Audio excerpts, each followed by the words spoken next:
Привет, друзья, коллеги, девчонки и пчелки. Периодически заезжаю на пасеку, потому что, за хозяйством нужно все равно присматривать. Вот. Посчитал я, съели в ППУ 25 грамм за сутки, 770 грамм за месяц, за ноябрь. В деревянном улье съели килограмм 350 грамм. Получается 45 грамм в сутки съели. Но как бы немножко в дереве все-таки семья там намного сильнее. Вот, поэтому она и кушает больше. Хотя на улочку она как едет на улочку больше, но тем не менее там и количество пчелы больше. А у ППУ там семья послабже. Поэтому, едят вот так вот. Не будем говорить, потому что начинаются возмущения сильные. Проверил, на пасеке синиц нету. Вот. Все-таки литки работают. Полетели к соседям. Здесь вот через дорогу стоят пасеки, вот, они, наверное, там живут. А коли уж заезжаю, то все равно заглядываю так, по крайней мере, в те ульи, где у меня какие-то там есть на них подозрения.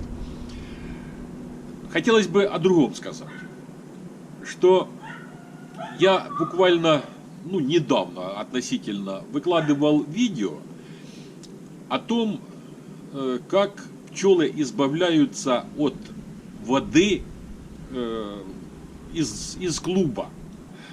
Но некоторые пчеловоды, этот момент упустили и перекинулись на то, что вот ты сравниваешь ППУ с деревом. Нет. Там основная линия этого видео, как пчелы дышат, пчелиный клуб, как он избавляется от воды. И то, что я говорил, что при поедании 1 килограмма меда выделяется 760, по-моему, 8 грамм воды. Откуда вода такая берется? Значит, эта вода берется, это опять же, потому что в разных исследованиях цифры разные, но они отличаются буквально там на граммы. 20% воды в меде, вот, и метаболическая вода, которая образовывается от сжигания углеводов. При окислении углеводов выделяется вода. И, кстати, ее много выделяется, ее с килограмма выделяется 460 грамм, плюс 200 грамм воды, которая в меде, вот вам и получается 600, почти 700 грамм воды. И пчелам от этой воды нужно избавиться. Я всегда, я читаю много, в принципе, а хочу найти ответы на свои вопросы, дабы понимать некоторые процессы в жизнедеятельности пчелиных семей. А вот если что-то интересное я нахожу, то я делюсь со своими коллегами, потому что точно знаю, многие, не знаю, вот так вот.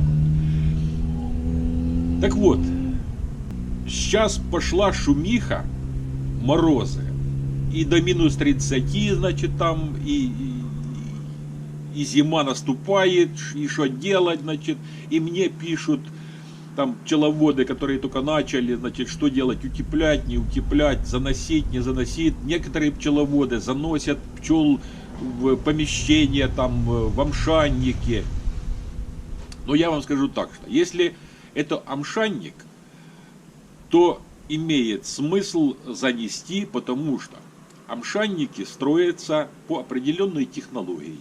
Там устраивается очень хорошая вытяжная вентиляция и поддерживается оптимальная температура. То есть влажность и температура хорошие, Соответственно, и зимовка пчел проходит в Амшаннике благополучно и прекрасно. Но Амшанник экономически выгодно построить только в том случае, если зимовка на улице приводит к очень большому проценту потерь пчелосемей за зиму. Тогда это экономически оно себя оправдывает. А если в течение зимовки отход пчел не превышает 10%, то просто экономически нецелесообразно. Там денег нужно столько вбухать в этот амшанник, чтобы его построить по всем законам строительства и вытяжную вентиляцию устроить, он себя экономически не окупит. Или окупит лет через 100. Вот. Так что, это как бы каждому выбирать. А вот в неприспособленные помещения, когда пчелы заносятся, то я почему говорю? Потому что я знаю, я сам, когда начинал зимовать, то на зиму я заносил и по сараям, значит, и в летнюю кухню, и открывал и двери, и форточки, и все равно пчелы, начиная где-то, наверное, со середины января, а в феврале так уже точно, начинали шуметь. Им там жарко, вентиляция плохая, сырость образовывается, или наоборот сухость образовывается. И ложил я им туда и воду на верхние, наверх рамок, мочил то тряпку, то губку поролоновую. Вот. Поэтому в неприспособленных помещениях зимуют пчелы очень плохо. И вот стоит подумать, а стоит ли заносить этих пчел, потому что если средняя температура за время зимы составляет минус 18 градусов, пчелы зимуют прекрасно. Но 18 градусов средняя, то есть это может быть некоторые дни и 35-37 градусов, некоторые дни и 3-4 градуса, минус я имею в виду, а в среднем получается 18 градусов. Потому что кратковременные понижения температуры даже до 30 градусов пчелам никакого вреда не принесут. Однозначно. Единственное, что это маленькие семейки, маленькие отводочки, они при такой температуре могут не перезимовать по одной простой причине. Они просто замерзнут. Им и корм там будет, и все там будет, но они замерзнут. Им не хватит выработать тепловой энергии, если это в ваты перевести. Вот, по-моему, в Яськово очень хорошо расписан этот процесс, то не хватит сил себя обогреть. И они банально замерзнут. Поэтому слабенькие отводочки, вот такие морозы, конечно, стоило бы и занести. А нормальные семьи, они перезимовывают прекрасно. Вот. Это как бы так. Маленькое отступление вот по тем морозам, которые надвигаются. Хотя, опять же, чувствую, обманут. У нас тоже зима, казалось бы, снежок пошел перед 19-м, перед Николая. Пошел снежок, ночью все деревья в снегу, сказочный такой лес был, деревья все как в сказке стояли. Облепленный мокрый снег шел, облепил все деревья. И что вы думаете, буквально на следующий день плюсовая температура, все это дело растаяло. Вот. И вот только на крышках ульев тут немножко осталось снежку, да, на траве. Вот, снежок. Все, плюс 2 сегодня. Так что зимы нету еще. Восток Украины, Донецкая область, у нас как бы регион, у нас зима начинается где-то с 19 января. Так, по большому счету, уже на протяжении стольких лет. Вот. И то, эта зима, как бы, такая зима, да, что может быть ночью минус 27 придавить, там 20. Вот.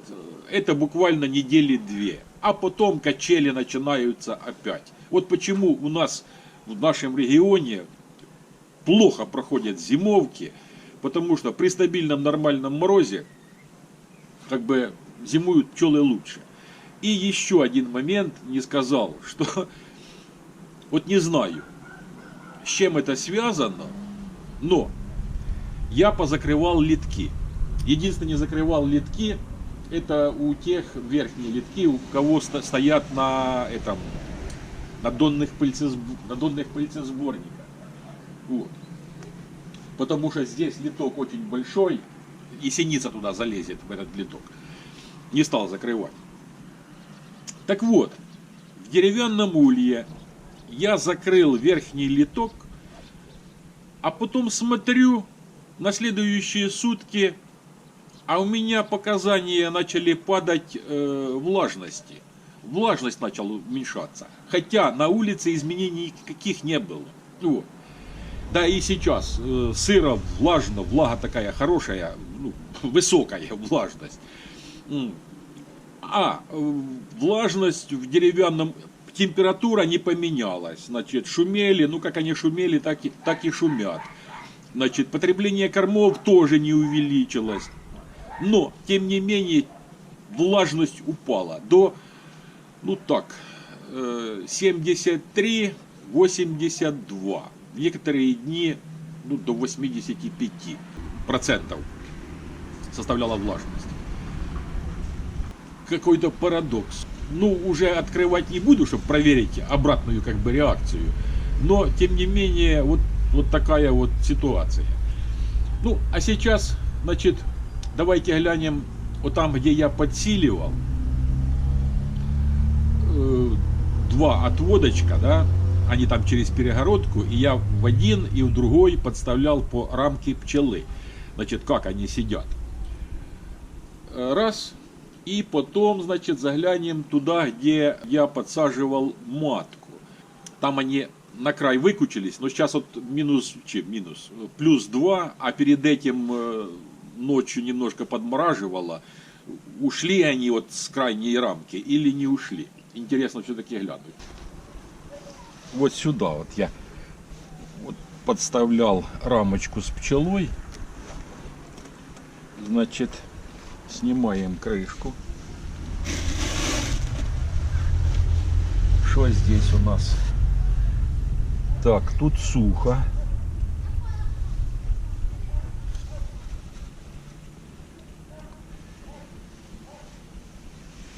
Ну и что я должен вам сказать, что раз, два, три.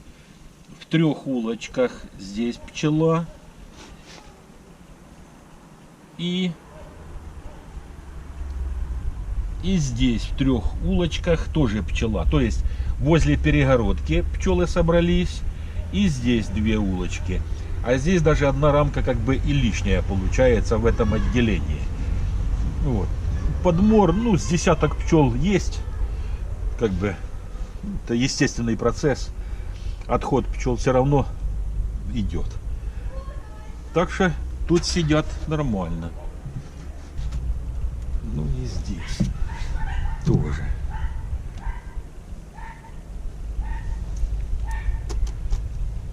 Так. Сухо.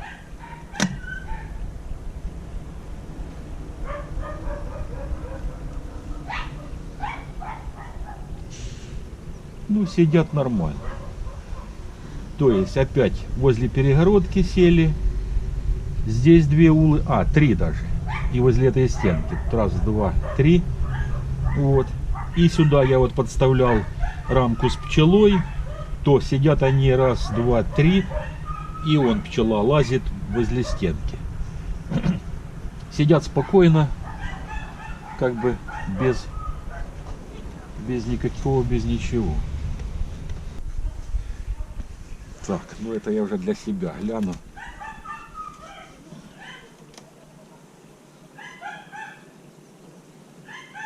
Да. Центральная перегородка не полностью села, поэтому вот даже шатается на этой перегородке. Но щели, конечно, там нету, но я так думаю, что щели вот здесь вот есть. Ну, сидят нормально, без вопросов. Так, вот здесь вот мы подсаживали матку, и пчелы возле матки как бы собрались на один край. И вот мне интересно, как они сейчас сидят.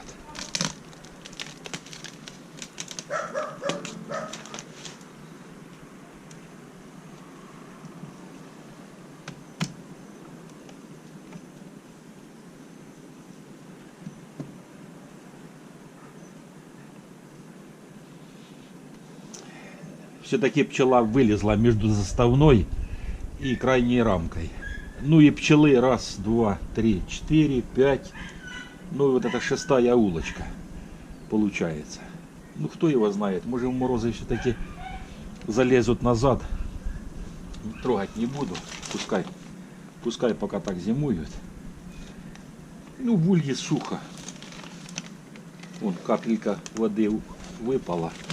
Пчелы сидят тоже как бы потихонечку.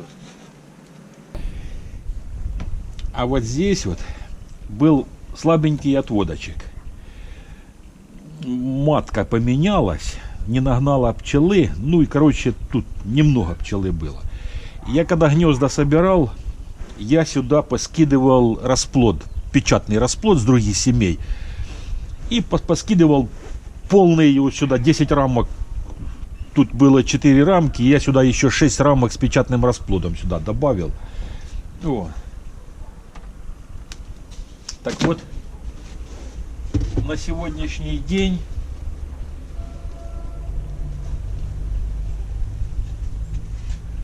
они сидят раз, два, три, четыре, пять.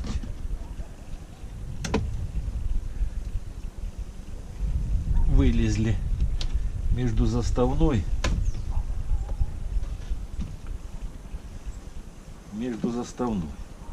Ну вот 5 улочек.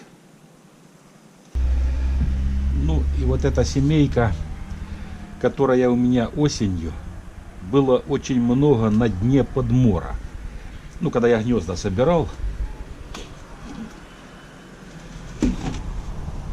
И вот не пойму, как они сейчас зимуют. Да ну сидят вроде нормально. Ну подмор все равно есть. Подмор есть. И вот на край между заставной и крайней рамкой выходила пчела и замерзла, наверное. А так в принципе вроде как тихо сидят, благополучно. Может быть старая пчела была, ну так непонятно. Старая пчела обычно вылетает и пропадает за пределами улья. А это на дне было подмора очень много. Непонятно. Ну дай бог перезимует.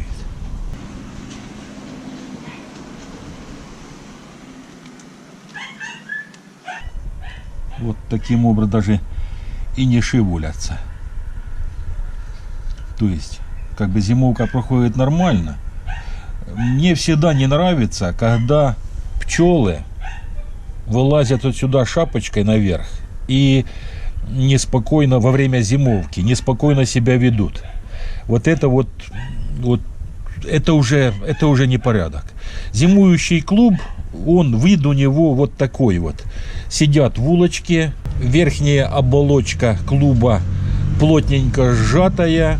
Ну, центр, конечно, там разрыхленный. Все. А вот то, когда уже... Это мне не нравится. В этом улье, когда я гнезда собирал, я нашел очень много маточников, выход, значит, и ходила матка. Молодая матка. Но весь вопрос в том, я не знаю, она обгуленная или не обгуленная. Ну, скорее всего, потому что расплода вообще никакого не было. Скорее всего, что она не обгуленная матка. И я решил пустить ее. Значит, вот как есть. Так, я хочу посмотреть вот и вам показать.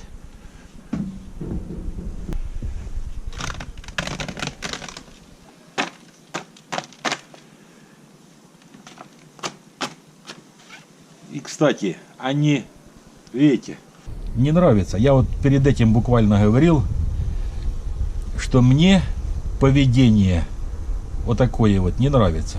Когда пчелы вылазят шапочкой на верхние бруски, потому что, ну, все одинаково, на всех одинаково пленка лежит, и тем не менее, они какие-то неспокойные. Ну и тут очень много пчелы он между заставной. А, кстати, а меда нету. О, а меда нету. Если...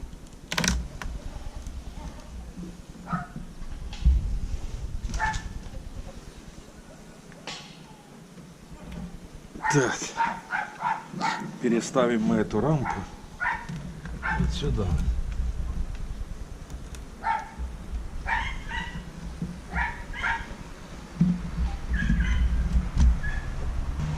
Семья очень большая.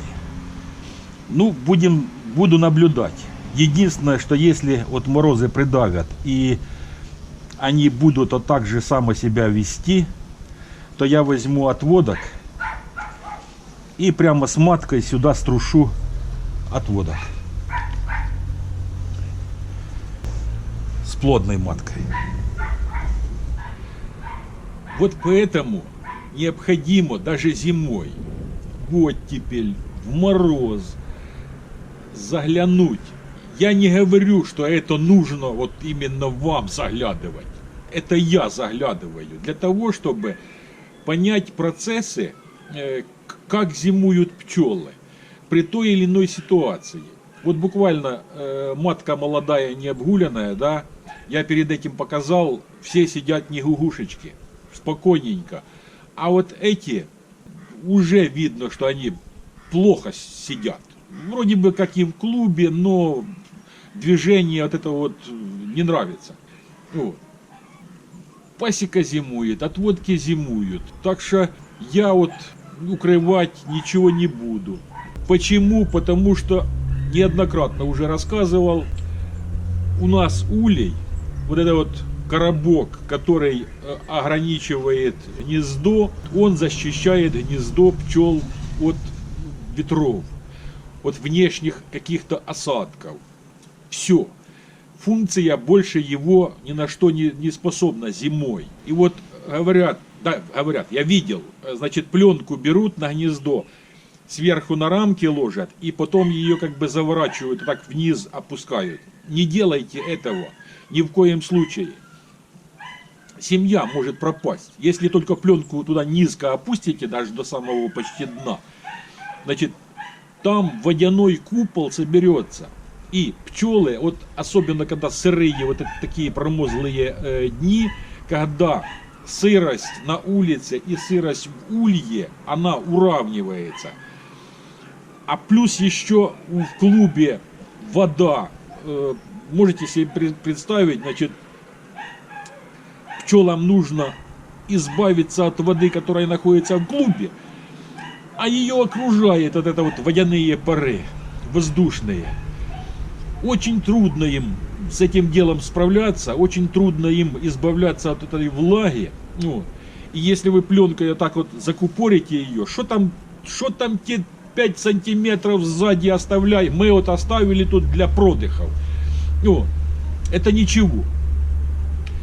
Поэтому, ну, дело каждого. Есть пословица хорошая. Не лезь с советами, если тебя о них не просят. Вот, поэтому я высказываю свою точку зрения, да, вот, что вентиляция в улье должна быть. И вот это утепление, что мы там пытаемся утеплить что-то, оно до лампочки. Значит, это утепление пчелам зимой никакого не надо утепления. Хороший клуб здоровых пчел и качественные корма. Все. Здоровья вам, друзья, благополучия, в семьях тепла и уюта. Думайте положительно, ибо наша жизнь такова, как мы о ней думаем. С наступающим Новым годом! До новых встреч, пока!